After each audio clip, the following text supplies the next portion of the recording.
Wanna know how to fix your Boo application not opening? Well, no worries. In this video, I'm going to show you an easy step-by-step guide on how you can fix it. It's super simple and under a minute, so let's go straight to it. Now, first things first, simply open up your Boo application to check if it's still not working or what's the reason of the crash.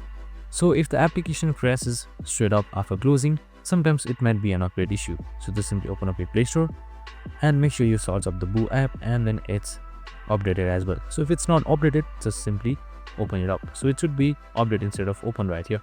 So next thing is to just simply head towards your app settings. Just simply hold the icon, head towards its app settings, and on the bottom right side you can just simply see clear data right here. So you can just simply select clear data and then select clear cache for stop and then select OK. If that still doesn't work, select clear data again and then select clear all data, and that's it.